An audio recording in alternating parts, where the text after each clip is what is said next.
रेगा, गोंड, भारिया जनजातियों का घर, सभी प्रकार के समाज के साथ विशेष कृपा अगर किसी स्थान पर है मां नर्मदा जी की, तो वो एकमात्र जगह डिंडोरी है। मैं आप सबको प्रणाम करता हूं, आप सबका वंदन करता हूं, आपका अभिनंदन करता हूं। आज डिंडोरी में कई सारे कामों का एक साथ यहाँ पर एक कार्यक्रम में सभी कार्यक्रम को जोड़ा है।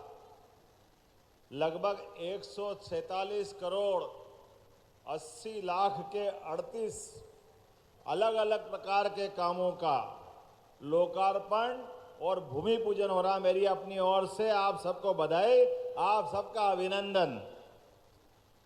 150 करोड़ में केवल 3 करोड़ ही घटे हैं, बल्कि 80 लाख तो हो गए, तो 2.25 करोड़ बचे। तेंदुपत्ता मानदेय बढ़ा करके 3000 से 4000 हमने पिछले समय किया था, और पीएम जनमन योजना में हमारी अनुसूचित जनजाति की 7300 करोड़ के अलग अलग प्रकार के काम यहाँ डिंडोरी में चल रहे हैं। आहार अनुदान में 1500 रुपया महीना जो हमारे द्वारा विशेष जनजाति को दिया जाता है, 148 करोड़ से अधिक की राशि अभी दे दी गई। प्री मैट्रिक, पोस्ट मैट्रिक अलग अलग प्रकार की छात्रवृत्ति में 505 करोड़ रुपया आपके यहाँ दिया गया है। और बीती 10 तारीख को मुझे तो इस बात का आनंद है, थोड़ा अलग लगता है डिंडोरी में आकर के बात करना। डिंडोरी ऐसा स्थान है जहां भगवान भी आकर के समय गुजारने के लिए तरसते हैं, समय भी गुजारने के लिए। मां नर्मदा का जहां आशीर्वाद मिला है, और मैं भी उसी में से हूं। मैं पिछली बार प्रभारी मंत्री बनके डिंडोरी आया, मुझे क्या मालूम कि यहाँ के बाद सीधा मुख्यमंत्री बनना पड़ता है। ये डिंडोरी का अपना प्रताप है, यह आनंद है डिंडोरी का। आप सबके आशीर्वाद से जितने अच्छे लोग यहाँ डिंडोरी में हैं, भोले भाले लोग, सीधे सच्चे लोग, सरल जिंदगी, कोई उलझन नहीं, कोई उठापटक नहीं। हमारे मंच के नेताओं के नाम हमारे अपने लिए गौरवान्वित करने वाले हैं। हमारी अपनी यहाँ की प्रभारी मंत्री, हमारी सबसे सक्रिय मंत्री को दिया है मैंने, डॉक्टर प्रतिमा बागरी जी का। जोरदार तालियां बजाओ प्रतिमा बागरी जी का। बहुत ऊर्जावान, सक्रिय और एकदम से जनता के कामों को लेकर के जागरूक भी मंत्री आपको दी है। मुझे इस बात की प्रसन्नता है, हमारे बहुत वरिष्ठ मंत्री, भारत सरकार के कई पदों को, मध्य प्रदेश में भी कई पदों को कई जगह गौरवान्वित करने वाले यशस्वी सांसद श्रीमान फग्गन सिंह कुलस्ते जी मंच पर बैठे हैं। हमारे प्रभारी, पहले मंत्री रहे, संगठन के पता नहीं कितने प्रकार के कामों का उनको अनुभव है, और अभी अनुसूचित जाति जनजाति मोर्चे के ओम प्रकाश ध्रुवे जी, जोरदार ताली बजाओ ओम प्रकाश ध्रुवे जी के लिए। हमारे धाकड़ नेता है, जहां से लड़ा वहां से जीत का परचम लहराते हैं। इस अवसर पर मेरे साथ आए जबलपुर के वरिष्ठ नेता श्रीमान विनोद गोटिया जी, आपका भी स्वागत है, आपका भी अभिनंदन है। भाजपा के जिला अध्यक्ष श्री अवध राज बलैया जी, जोरदार अभिनंदन अवध जी का। और पूरे मंच का जिला पंचायत अध्यक्ष, नगर पालिका अध्यक्ष, नगर पंचायत अध्यक्ष, सभी महामंत्री, सबके लिए जोरदार अभिनंदन करिए, सारे के सारे लोगों के लिए। डिंडोरी, खास करके मुझे इस बात का आनंद आता है, हमारे लिए डिंडोरी का महत्व कई मामलों में ज्यादा है। पूरे प्रदेश में यद्यपि महिलाओं की आबादी पुरुषों की तुलना में हमारी सरकार ने बढ़ाया है, बढ़ के तो आई है, लेकिन पूरे प्रदेश के अंदर एकमात्र जिला डिंडोरी है जहां 1000 पुरुषों पर हमारी बहनों की आबादी 1002 है। एकमात्र जिला डिंडोरी जो अपनी माता बहनों की इज्जत करते हैं, बेटियों को पाल पोस के बढ़ाते हैं। जोरदार अभिनंदन करिए अपने उस लिंगानुपात के लिए।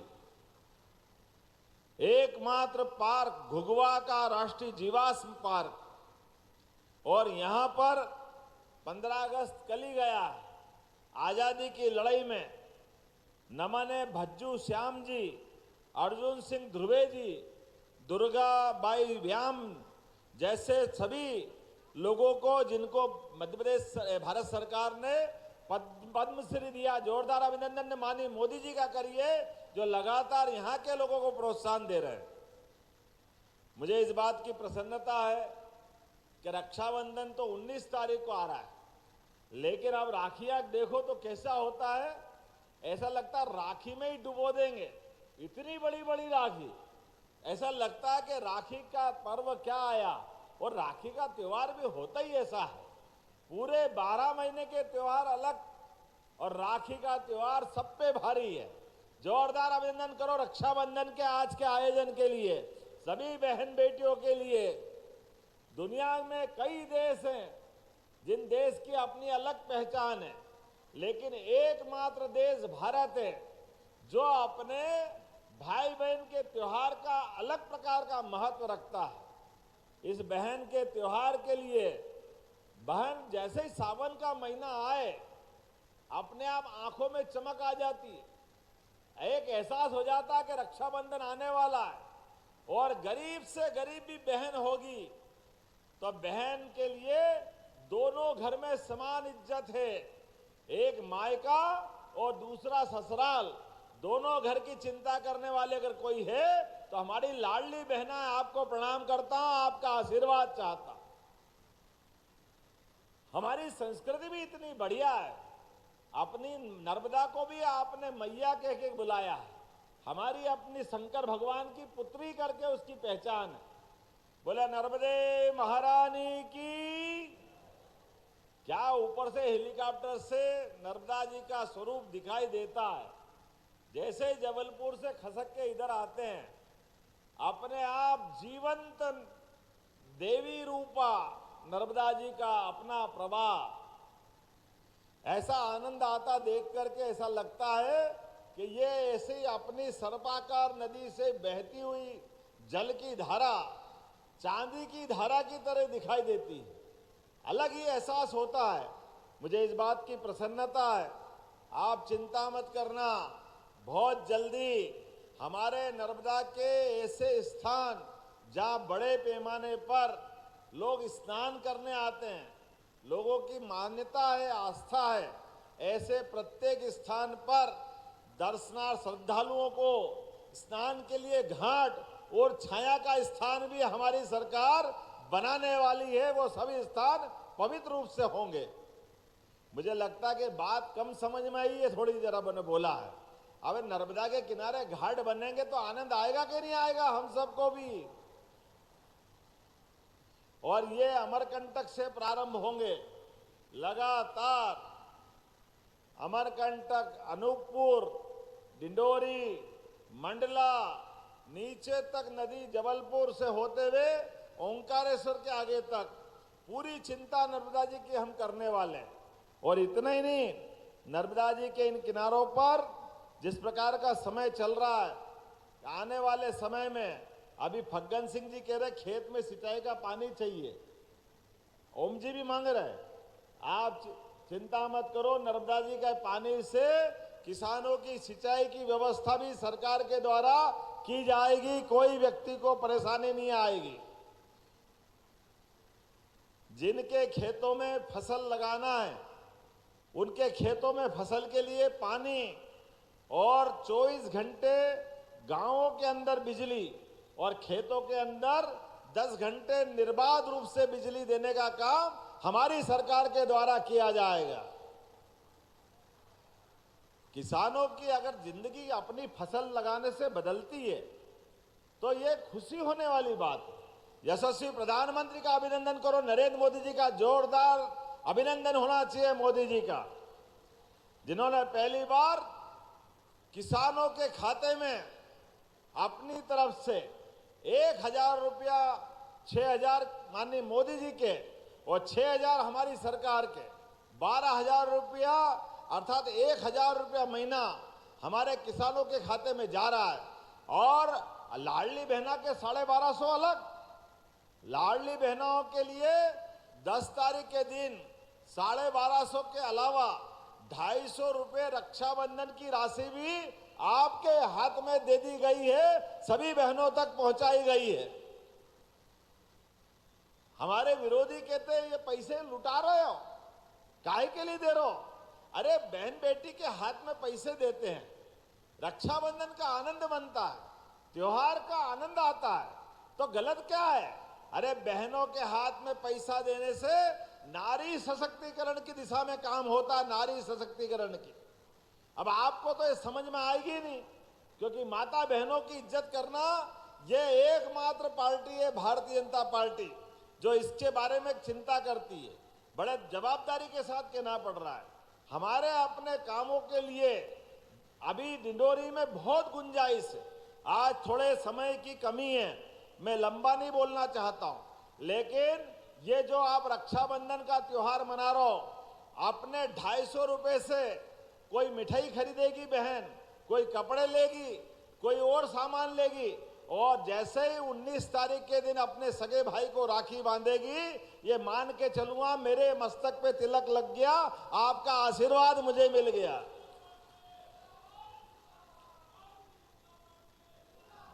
बहनों का आशीर्वाद मिल जाए, इससे बड़ा सौभाग्य क्या होगा।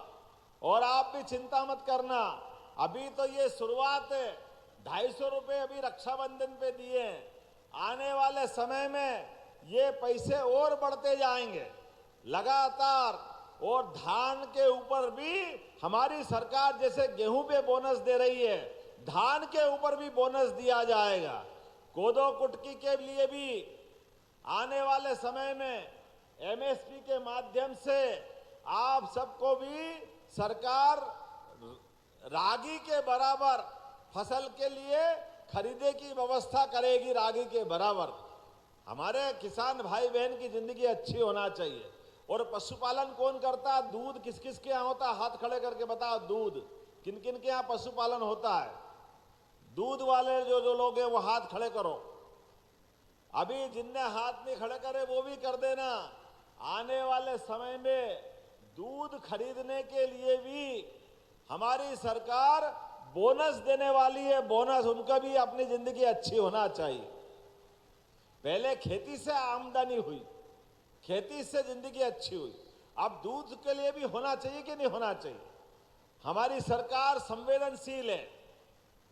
आज भी अपने लिए लगातार यहां जब आया हूं तो मुझे बताया गया कि हॉस्पिटल में संवहन नहीं है।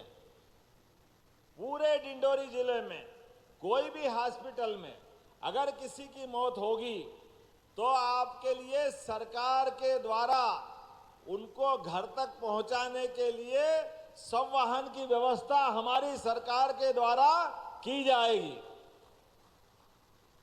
और केवल संवहन क्यों, बीमार हो जाए कोई कारण से और यहां से जबलपुर ले जाना हो, गवर्नर ले जाना हो, जैसे मैं अभी हेलीकॉप्टर में बैठ के आया, तो ऐसे में कोई भी डॉक्टर अगर बताएगा कि इसको इलाज कराने के लिए आगे हॉस्पिटल पे ले जाना है, तो डॉक्टर और कलेक्टर दोनों मिलकर तय करेंगे, तो उसको हेलीकॉप्टर से भिजवाएंगे अच्छा करने के लिए, उसकी जान बचाने के लिए। अरे हेलीकॉप्टर बढ़ा के व्यक्ति की जान बढ़ी, व्यक्ति के प्राण बचाना जरूरी है, उसको अच्छा करना जरूरी है। ये सरकार संवेदनशील सरकार है, सबको लेके चलने वाली सरकार है। जो बड़े लोगों के पास है वो गरीबों का भी इंतजाम होना चाहिए। आप चिंता मत करो, रोजगार के भी नए अवसर यहाँ डिंडोरी में उपलब्ध कराए जाएंगे, जिसके माध्यम से भविष्य में युवाओं को रोजगार मिले, हमारे अपने किसानों को रोजगार मिले, हमारे अपने मजदूरों को रोजगार मिले। ये सारे काम की लगातार योजना बन रही। इतनी सुंदर सुंदर प्रदर्शनी थी, क्या क्या बना रहे हैं आप? कोदो कुटकी से बिस्किट, केक, पता नहीं क्या क्या खिला रहे थे। वो तो मेरी आज एकादशी फंस गई, लेकिन बाद में कभी टेस्ट करने जरूर आऊंगा। कितना अच्छा बनाते हैं। जोरदार ताली बजाओ, पूरा बाजार उपलब्ध किया जाएगा आप सबके लिए, कोई परेशानी नहीं आएगी। कई सारी बातें करने का समय था, लेकिन समय की थोड़ी कमी पड़ी है। यहां मुझे बताया गया कि गाड़ा सराई नगर को उप तहसील बनाना है, तो गाड़ा सराई को उप तहसील बनाने की घोषणा की जाती है। यहां मुझे बताया गया है कि बीएसएनएल के टावर कम चलते हैं, हमारा कांटेक्ट नहीं होता मोबाइल पे, पूरे क्षेत्र में तकलीफ है, तो 75 नए टावर लगाने की घोषणा यहीं से की जाती है। मोबाइल कनेक्शन के लिए टावर तो होना चाहिए कि नहीं होना चाहिए। मुझे बताया गया कि नर्मदा घाटी के डिंडोरी के 3 बांध जो निर्माणाधीन है, अपर नर्मदा, बसामिया, राघवपुर, इसमें लोगों को जो मुआवजा दे रहे हैं वो थोड़ा कम है, उनकी और मांग है।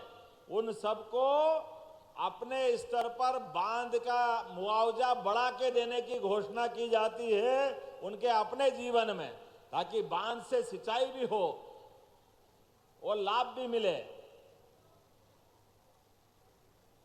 क्या हुआ?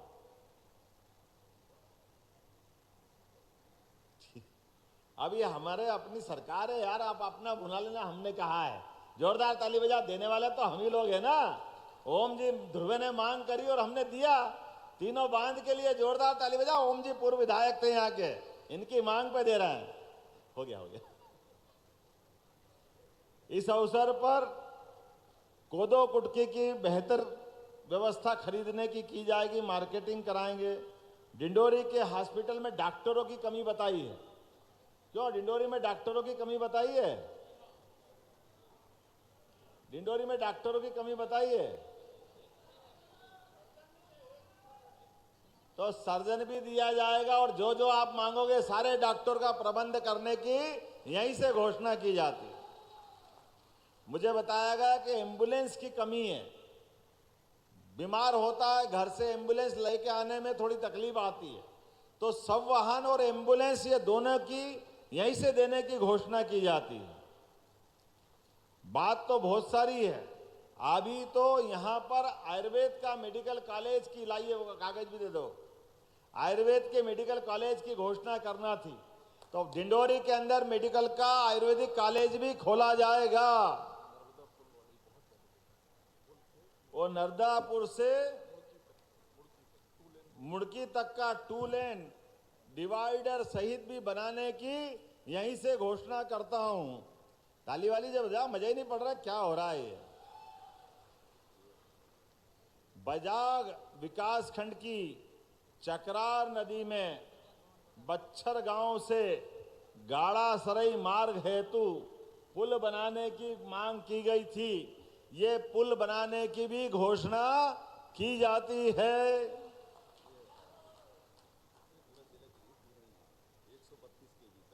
जिला डिंडोरी के शाहपुरा में 132, अरे मैं डिंडोरी शाहपुरा में घोषणा करवाना नहीं करा रहा हूं, चलो यही कर देता हूं। 132 केवीए के सब स्टेशन बनाने की यहीं से घोषणा की जाती है। जोरदार अभिनंदन करें जरा, माने यहाँ पर शाहपुरा वालों को भी मिल रहा है, जब मिले तो दिल खोल के सबको ही मिलना चाहिए। ग्राम विक्रमपुर में नया औद्योगिक केंद्र भी बनाने की घोषणा की जाती है ताकि लोगों को रोजगार मिले। यहां बताया गया कि नगर परिषद का अपना भवन नहीं है, किराए के भवन में है, तो यहां नगर परिषद को भविष्य में पक्का भवन बनाकर देने की भी मध्य प्रदेश सरकार की ओर से घोषणा की जाती है। और बाकी सिंचाई के लिए डिंडोरी में नदी के किनारे नर्मदा से लगी, इसको क्या नहर बनाना है? पक्की नहर नहीं है, बिना नहर के बांध बन गए हैं, बिना नहर के बन गए तो बिल्कुल बन जाएंगे, चिंता क्या करते हो। ओम जी ने कहा कि हमारी नहरों को पक्का बनाना चाहिए, मैं पक्का बनाने की यहीं से घोषणा करता हूं।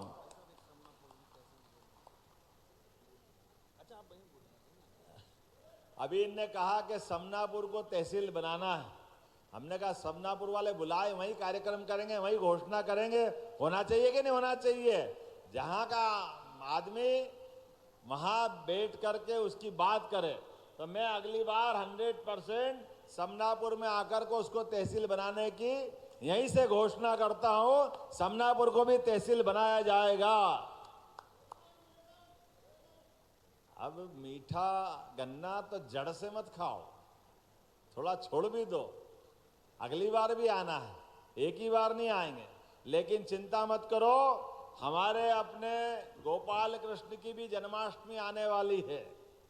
रक्षाबंधन के तुरंत बाद 26 तारीख को जन्माष्टमी है। तो हमारे जन्माष्टमी के अवसर पे कई सारे और अलग अलग निर्माण कार्यों की और कामों की सूची बना रहे हैं।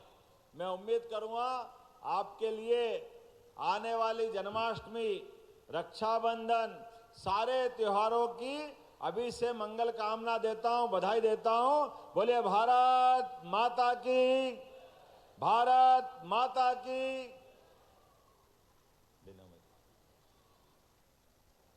हार्दिक